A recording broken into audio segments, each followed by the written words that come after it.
É nesse espírito que Jesus está. Todo ser humano, todos pecaram e todos carecem da glória de Deus, mas a humanidade continua a produzir mais espécimes normais, visando a sobrevivência da nossa espécie, do que entes com qualquer anomalia. E mesmo os seres do bem frequentemente têm que lidar com situações difíceis de nascença nas suas vidas ou nas vidas de outros, nas suas casas, e outros que são indivíduos perversos parecem só conseguirem produzir uma prole forte, porque a questão habita uma outra dimensão, um outro mistério, e que cada dia, pela engenharia genética, a gente chega mais próximo de ir entendendo a mecânica dessas funcionalidades. Chegará um dia que a gente vai compreender bem a genealogia dessa árvore da vida. E cada vez fica mais claro que, como os antigos pensavam e os supersticiosos pensam ainda hoje, nem ele pecou, nem os seus pais para que nascesse cego. Foram outras contingências que aconteceram. Mas a resposta de Jesus é que é extraordinária. Para Jesus havia um homem, para os discípulos o homem era uma questão. E vem a resposta de Jesus. Quem pecou? Nem ele, nem os seus pais, mas foi para que nele se manifestem as obras de Deus. Essas pessoas que vêm ao mundo com dificuldades especiais e carregam limitações pesadas de serem levadas, são aquelas que frequentemente mais manifestam as obras de Deus. É gente que sem olhos discerne pelos tons, de maneira intuitiva, a natureza do caráter de outros com muito mais facilidade. São pessoas com limitações de naturezas diferentes que desenvolvem percepções que, na maioria dos demais, se atrofiam. É a limitação que provoca a busca de luz, luz, de crescimento. É a fraqueza que nos introduz na graça e a graça na glória. É esse o princípio. Nem ele, nem seus pais, mas nessa condição vai crescer a glória de Deus nele.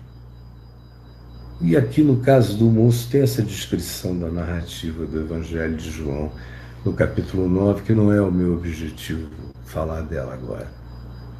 Já falei demais. Eu quero falar sobre a ocasião para a glória. A ocasião para a glória que nasce na fraqueza, nasce na debilidade de nascença, nasce nas impossibilidades, nasce da família que você herdou, nasce da falta de recurso que você teve, nasce da sua orfandade. Todas essas coisas que para os homens são questões, se você se deixar tanger, levar por aquele que te vê, Jesus viu o homem. Os discípulos só viram uma questão no homem. Se você se deixar tocar, tanger por Jesus, você vai se transformar numa resposta de glória. Numa resposta de glória à vida. Não importa qual seja a deficiência, você pode se transformar numa resposta da glória de Deus ao mundo. Deixar para trás os pais, a história familiar, as limitações, as fraquezas genéticas, a genealogia de fraquezas que se repetiram, deixar você mesmo, sua história para trás. E aqui, nesse caso, é deixar também qualquer hipótese de por que eu sou assim. Nem ele, nem seus pais, mas foi para que nele se manifestem as obras de Deus. É necessário que façamos as obras daquele que me enviou enquanto é dia. É questão de dia, hora, de momento, de apropriação. Jesus viu o homem. Os discípulos viram uma questão no homem. Mas Jesus viu no homem uma manifestação de espaçamento para a glória de Deus. Porque toda fraqueza humana, toda fraqueza humana corresponde à possibilidade de uma correspondência na glória de Deus. Não existe fraqueza que não tenha a sua projeção recíproca como glória, se a gente se deixar levar por Jesus. Aí muda tudo. O que é uma situação desvantajosa passa a ser uma ocasião de graça e glória. Passa a ser uma ocasião de graça e de glória. Preste atenção. Você pode não estar precisando disso agora, nesse instante. Mas você vai precisar muito do que eu estou dizendo algum dia na sua vida. Crê nisto. Para ter paz. Por isso é que Jesus vem e diz: é necessário que façamos a obra daquele que me enviou enquanto é dia. É a hora, é agora. Aí ele vai, cospe na terra, faz lodo com a saliva e aplica aos olhos do cego. É agora, é a hora, é o dia, é o momento. Não deixe essa oportunidade de iluminação passar por você. Deixe não. Não deixe não. É preciso tomar posse das possibilidades. Olha essa ocasião de graça e glória que está te visitando nesse momento. É preciso, é necessário que façamos as obras daquele que me enviou enquanto é dia. A noite vem quando ninguém pode trabalhar e a gente observa que esse milagre que visita pessoas, coloca-as subitamente num patamar diferente, acontece assim, quando elas se apropriam, elas se deixam tocar e não fogem, elas se apropriam, elas não temem o toque. E aí acontece essa reviravolta. Mas há aqueles que temem o toque, que se evadem, que fogem, que de fato não creem, que não existe estado que não seja mutável, que não seja alterável, que não seja conversível, que não seja transformável, não existe. Tudo pode ser mudado. As condições mais parcas podem ser alteradas. com qualificações que a gente nem podia imaginar. Como, por exemplo, ontem eu estava falando aqui com a Helena, anteontem, com a Helena e, e com a minha filha Juliana, sobre uma pessoa que elas não conheciam, chamada Helen Keller. Se você der uma googada aí, você vai encontrá-la. Helen Keller. Eu nasci sob o signo da admiração mundial pela Helen Keller. E eu nasci há 65 anos atrás. Ela ainda era uma figura muito especial no planeta Terra. Pelo menos na minha casa, na igreja que eu frequentava, criança, na igreja presbiteriana, depois na adolescência na igreja presbiteriana Betânia, em São Francisco, Niterói, a Helen Keller ainda era uma figura extremamente louvada. Ela foi uma americana do Alabama que nasceu em 1880 e com 1 ano e 9 meses de idade teve provavelmente uma meningite e que eles não soubessem nem o que era. E naquele tempo chamavam de febre cerebral. O fato é que ela ficou cega, surda e muda. E se você vir e ler o acontecimento da vida dessa mulher, de como ela foi tocada por alguém, por uma enfermeira que era especialista em cuidados especiais para crianças, resolveu fazer dela o projeto da vida de si mesma, essa Sullivan. E foi desenvolvendo, vocês não acreditam.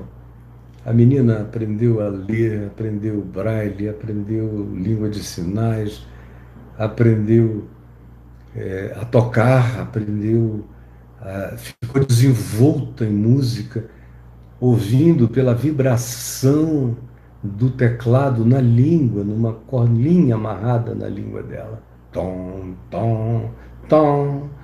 Foi aprendendo e depois se tornou hábil no piano, compositora, poetisa, escritora, ativista social,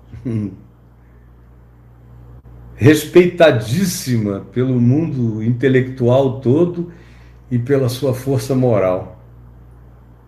Cega, surda e muda, mas foi para que nela se manifestassem as obras de Deus.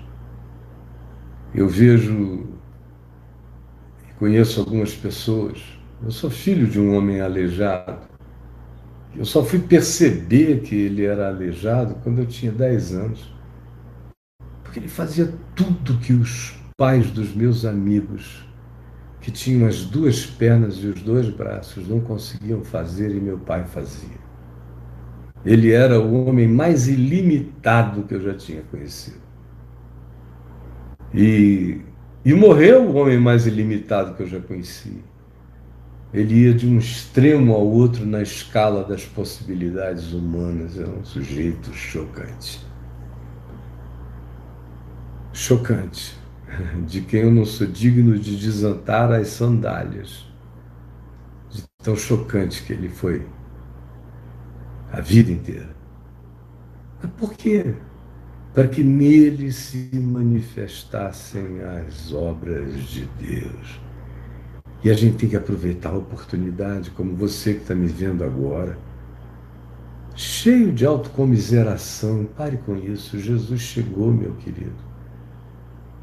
Os outros só viram em você até hoje um problema, uma questão. Quem sabe você só se enxergou até hoje como um problema e como uma questão.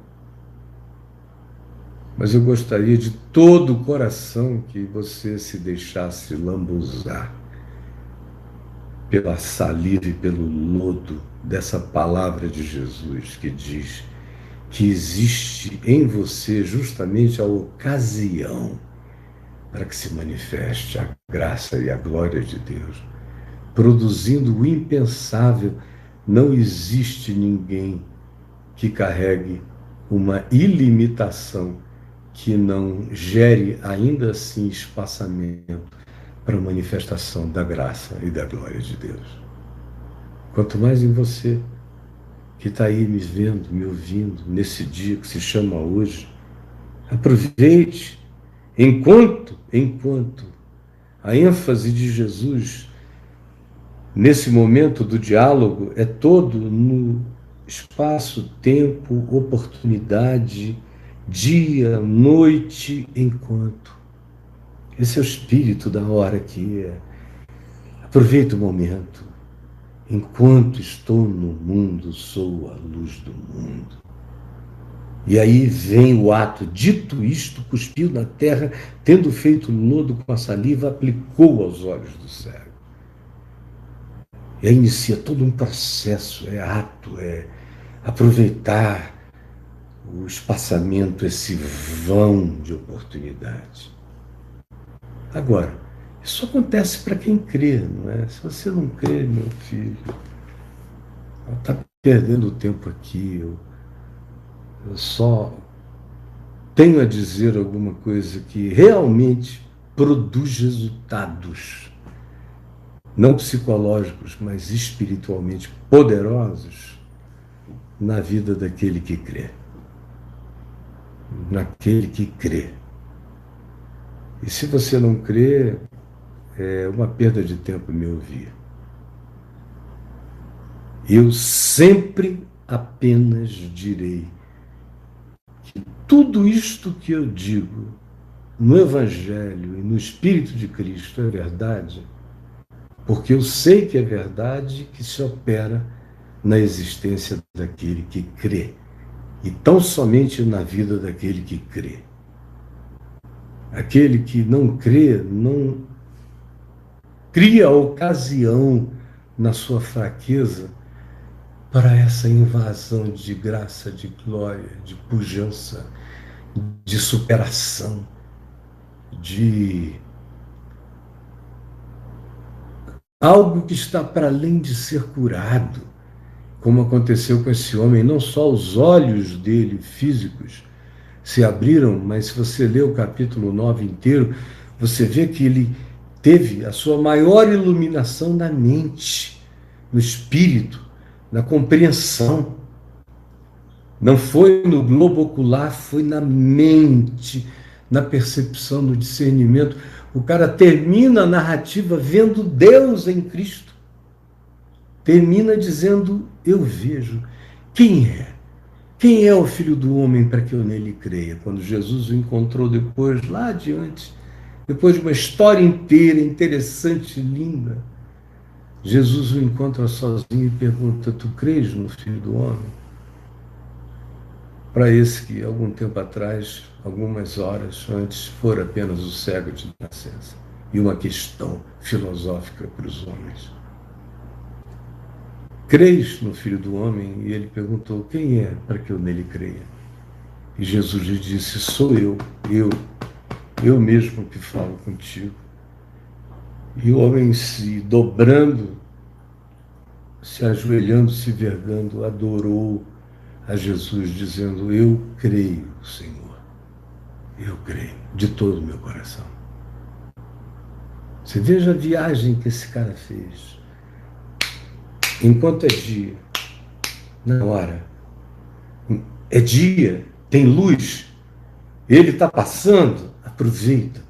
Olha aqui, olha agora essa palavra louca da graça de Deus. Creia nela, e não importa onde você acha que a existência colocou você, você pode ser tirado daí e se assentar com os príncipes do povo, como diz o Salmo, se você tiver essa fé que vai catapultar você. Se você não tiver medo do toque, da intervenção que está acontecendo, se você se dispuser a ela. Enquanto estou no mundo, eu sou a luz do mundo. Maravilha. Eu creio, Senhor. O cara vem de uma existência pré-Big Bang, na treva densa total. termina algumas horas depois de cara com Deus, reconhecendo a Deus em Cristo Jesus. Não foi uma curazinha só do olho. Porque se ele tivesse tido só os olhos curados, ele não teria enxergado o que ele enxergou, como ele discerniu as lógicas que lhe vieram à mente. Leia o capítulo todo até essa conclusão. Eu sei que Deus está em Cristo. Quando você faz essa viagem poderosa, que tira você da escuridão total e projeta você na cara de Deus, e você se permite fazer a viagem crendo, você vai receber toda a luz, porque Ele está aqui, enquanto eu estou no mundo. Eu sou a luz do mundo. E eu peço, Senhor Jesus,